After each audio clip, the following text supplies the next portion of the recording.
નમસ્કાર દર્શક મિત્રો, આપ જોઈ રહ્યા છો ઉદય 24/7 ન્યૂઝ। તો જોઈએ આજના મુખ્ય સમાચાર ગીર ગઢડાથી અમારા સંવાદદાતા આહિર કાળુભાઈ સાથે। ગીર ગઢડા તાલુકાના જંગલની મધ્યમાં આવેલા થોરડી ગામે ગૌશાળાના ઘાસ ભરેલા ગોડાઉનમાં લાગી આગ। મધરાત્રે 12 વાગ્યાની આસપાસ આગ લાગતા ગૌશાળાનો ઘાસચારો બળીને ખાખ। 3 ગાડી ઘાસ, આશરે 3000 પૂડા જુવારનું ઘાસ અને 3 ટ્રેક્ટર મગફળીનો પાલો શેડ પણ બળી ગયો। આગને કાબુ લેવા ફાયર બ્રિગેડની વ્યવસ્થા ન હોવાથી આશરે 5 લાખની નુકસાની। કોઈ અજાણ્યા ઈસમો દ્વારા આગ લગાડવામાં આવી હોવાનો આક્ષેપો થયા। ઉદય 24/7 ન્યૂઝને લાઇક કરો, શેર કરો અને સબસ્ક્રાઇબ કરો।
જય મુરલીધર ગૌશાળા ટ્રસ્ટ, ગામ થોરડી, તાલુકો ગીર ગઢડા, જિલ્લો ગીર સોમનાથ।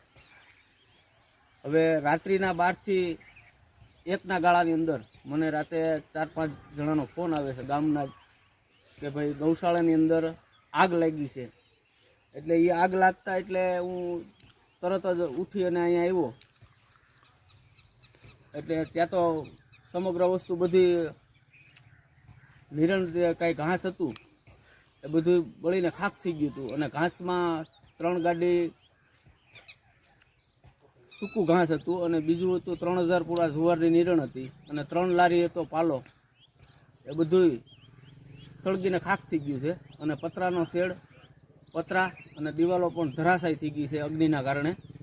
અને આની પહેલાં પણ અમારું જે કૈલાસધામ સ્મશાન છે, સ્મશાન ગ્રહની અંદર પણ લાકડા 3 લારી હતા, એ પણ સળગાવી દીધેલા છે। આ વારંવાર આવું કૃત્ય કરે છે। એટલે અમારી માગણી એક જ છે કે આને સજા, સખતમાં સખત સજા મળવી જોઈએ।